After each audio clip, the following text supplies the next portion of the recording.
Well, hello there.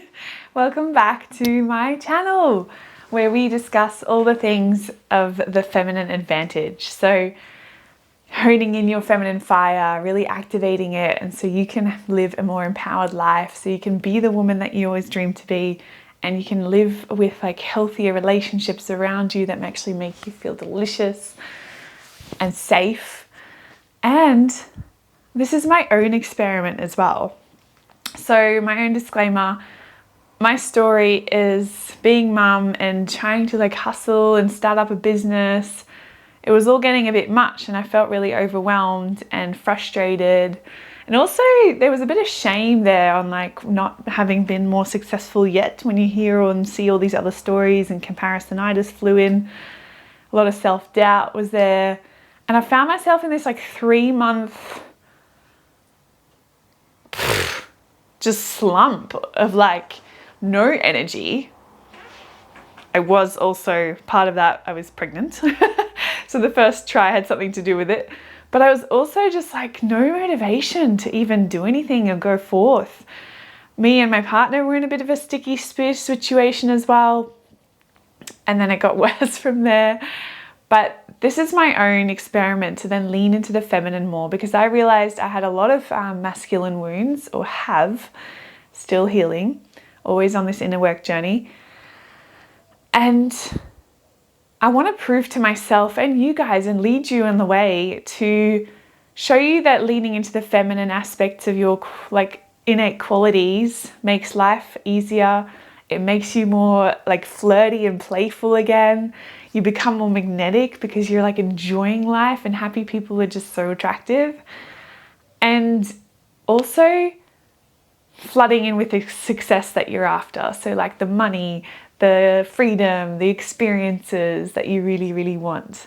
Okay? You don't have to choose one or the other of like an easy flowy life and then scarcity within that. You can have the abundance and the easy flowy life put together. So let's do it. In this video, I had a friend ask me just recently on a little play date that we went on with our kids, what is feminine energy? Because she'd seen my things and she was like, what is this? So I thought I would answer that really clearly in this video today, because I'm sure there's a lot of you out there that are asking the same thing. You're like, okay, cool. So we're females. What is feminine energy, Jackie? So the feminine energy is the yin of the yang of everything in life. So like feminine, masculine, yin, yang. So in anything in life, there's feminine and masculine energy within it. And so we all hold feminine and masculine energy as well. And it's not just to do with your gender, definitely not. But what I found was, and on my own journey, we all have like a different balance of the two and how we function best. And a lot of females do need to bring up their feminine energy and let it flow more, because it's like their natural state. And it also, in society these days, is dulled down. It's not prioritized. It's not valued as much as some of the masculine ways. So masculine is more logical, like A to B, direct. You've got a goal, structure, and you take action towards it. Whereas the feminine is more fluid. It's more intuitive. It's more body-based. It's more from the heart space. It's very changeable.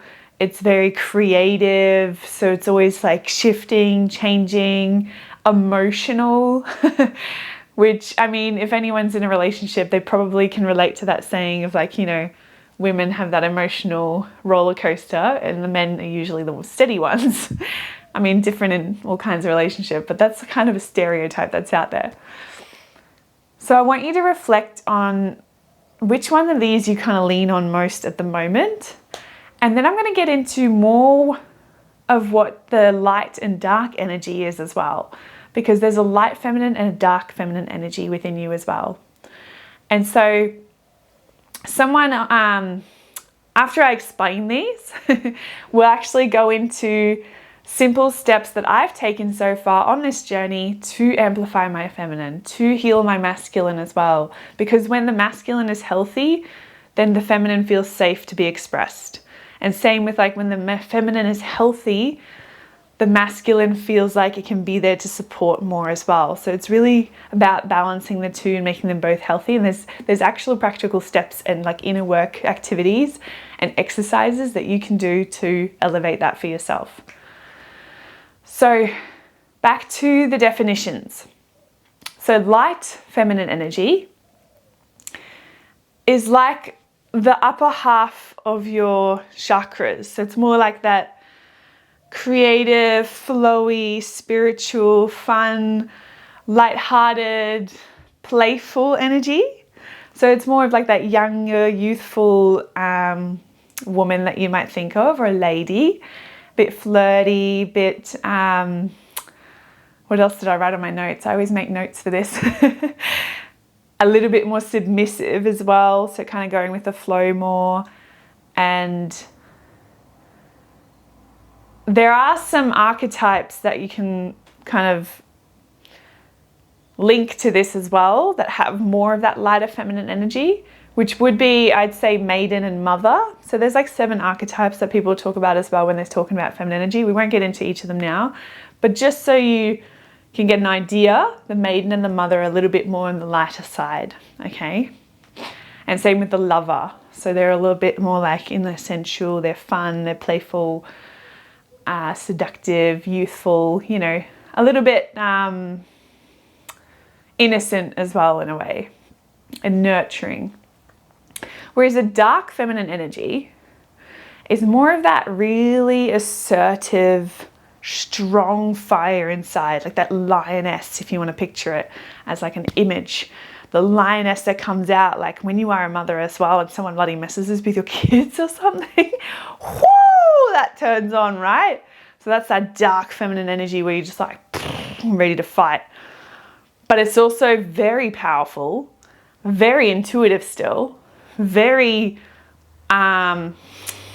direct as well, but not like the masculine, but just very strong boundaries in what she accepts and what her standard is.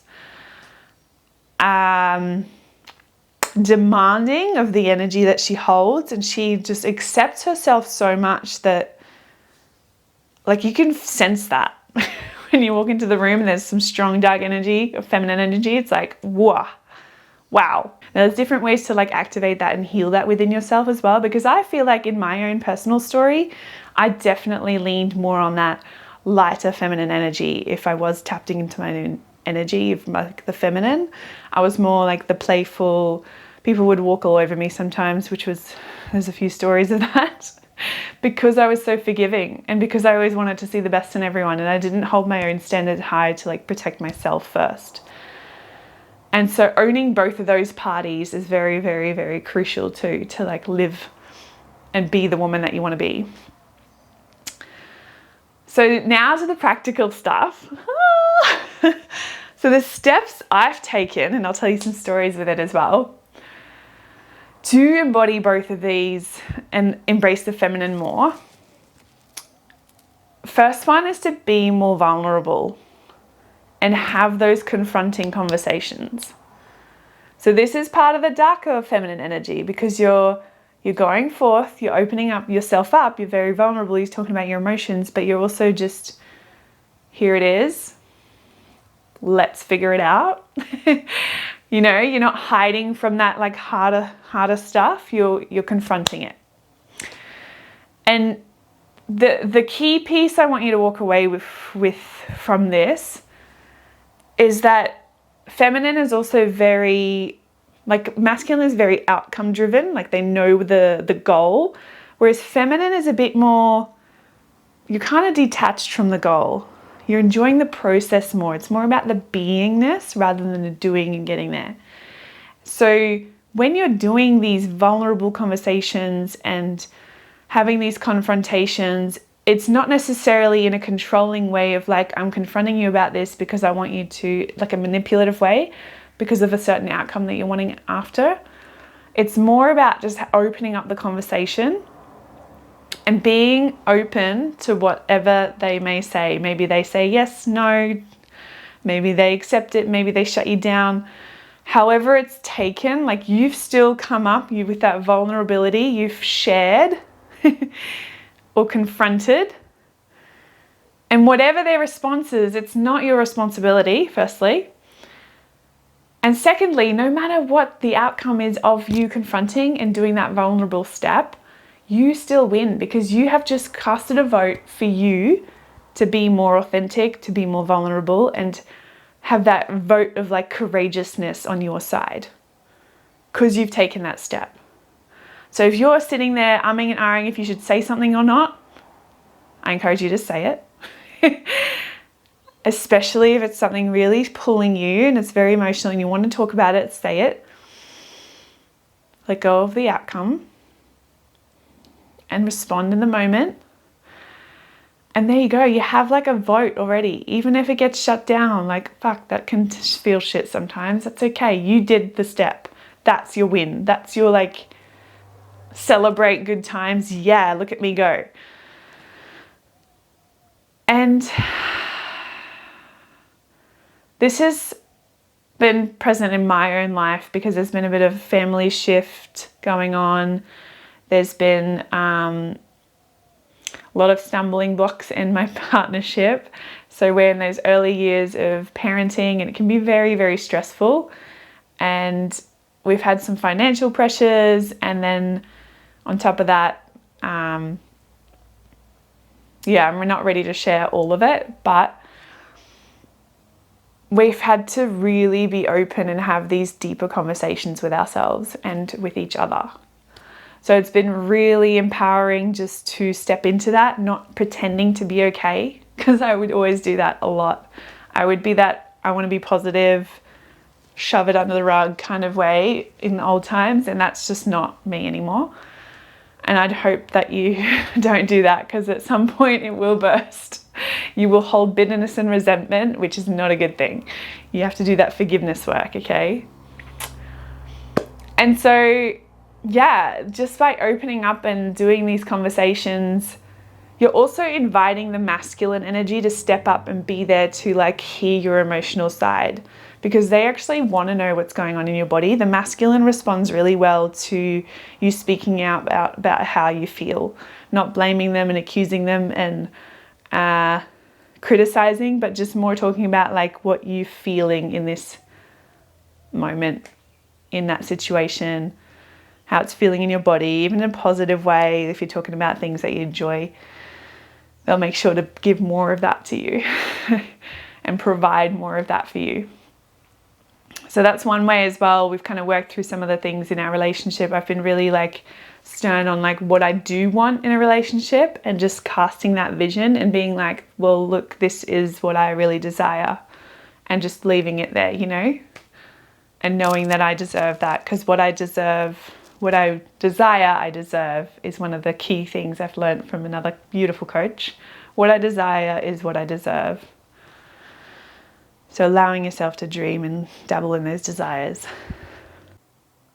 Why does it work?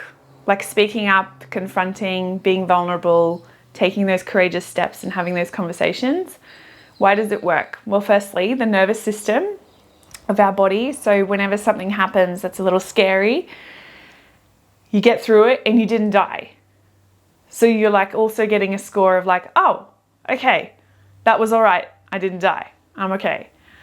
And there's also a cognitive bias function in your brain. So what that means is your brain can only take in so much information at a time. Like there's so much information coming at you all the time through all your senses. So like sounds, visuals, the sensations on your skin, everything kind of gets filtered through these filters of your brain.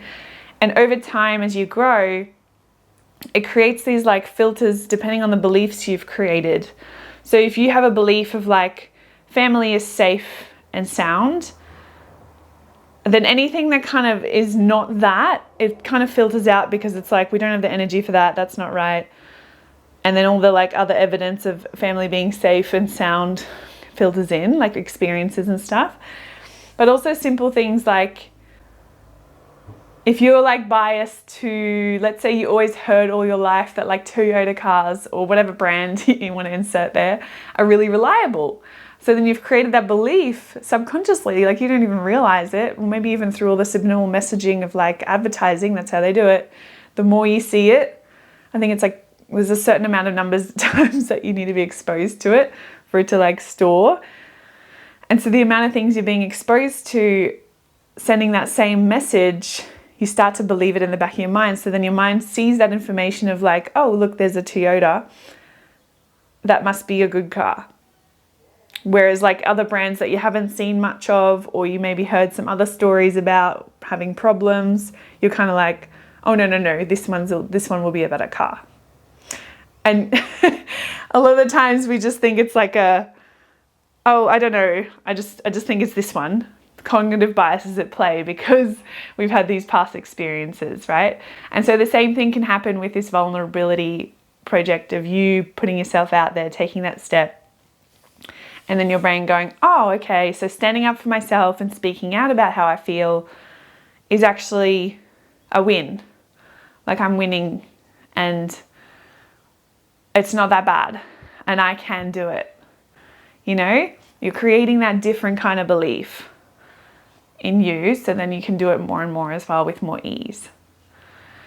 Now, the second point I'm going to give you, which I've done lately, is overcoming perfectionism. So this can show up in all different ways, right? When I was in this slump over around 3 months, I had all this self-doubt come in, like I didn't have the success that I particularly have been desiring.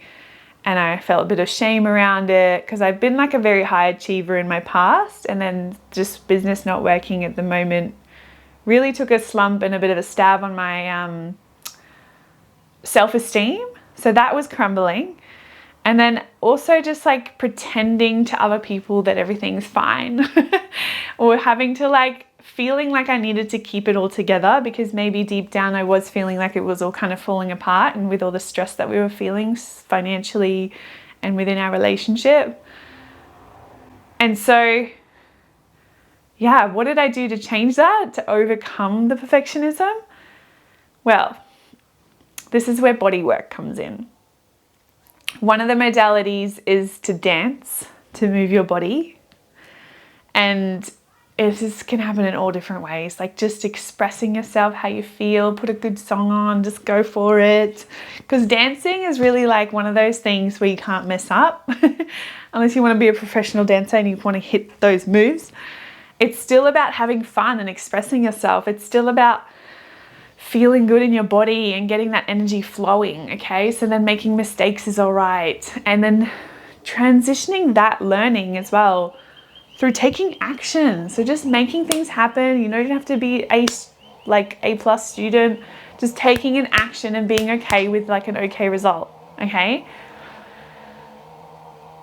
Now, because I was stuck in like a lot of this, there was just so much information on how to build a business of the kind that I want, with those strategies out there, everyone kind of giving you different advice. I was getting really confused, and that was adding to my overwhelm of like being mum, trying to build a business. I was feeling really overwhelmed. That was the narrative I was going for. And I didn't take action because it wasn't going to be perfect yet. I wanted to revise my notes first. I wanted to make sure it was like the right program and I would deliver it perfectly for my clients. You know, like it was all this like, instead of just going for it and helping those that need it. So finally now I've launched my program, by the way. So if you're wanting to come into energetic mamas, tapped in and turned on to feel good, flirty, sexy again in your body, then jump in on that, okay? It's a 4-week program happening soon, live at the end of the year. I'll put the link below. But yeah, have a look, see if that's for you. So we dive more deeper into this inner work, but also a biology hack for your body, so then you're feeling more energetic and being able to take action on that level too, so the physiological level. So yeah, around this action piece though, I came across tapping, another methodology. So this one is simple. You have these like tapping points on your face, and I won't go through them all now, but you start to acknowledge like what you're actually feeling. You accept yourself, and it's a really powerful modality to like diffuse a lot of the emotional charge you might have around memory or a situation. So it really helped me get through all this stuff that I was going through in our relationship with the anger, the bitterness, the trust break, all this stuff I was feeling. My friend really helped me with that. And then this piece of like business side of things, choosing to like sit in that confusion and keep being overwhelmed so I didn't have to take action because it was scary and I didn't want to like get too busy and then not have family time and all this like la la la la la. So that finally I was sitting there and I was like, fine, I'll just do this simple method. And I started tapping and then worked through the confusion and making action feel easy. And since then, I've been taking action after action after action after action after action. And this is like a key piece of healing your masculine as well, because masculine is about the discipline, taking the action, doing it, and having structures to help you be accountable, right? So yeah, that's me. That's what I've taken so far. If you want to also book a one-on-one tapping session with me, I have those as well. Just check out the links below.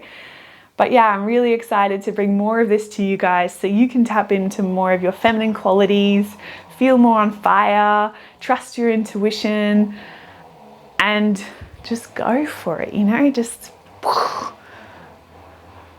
get your dreams. Make them come true. Another crucial piece I'm going to add in here about overcoming perfection is the body movement, right? Tuning into your body, feeling your body, breathing into your body, because your body actually holds your intuition. So a lot of us, the intuition will come through the body, and that's also part of that feminine, tapping into your emotions, noticing the sensations in your body, because an emotion really is just a sensation inside your body, and you can figure out where it's sitting, what it feels like, and you can transmute it. That's some of the deeper work I do in my program. Again, the Energetic Mama, feeling tapped in and turned on for life. Go in there. We're going to go live in November, and then it'll be there as a self-paced course later on as well. So I don't know if I'm going to do another round yet. So if you want the live version, come in, and there'll be so much bonuses. So check out what's inside. Toodaloo!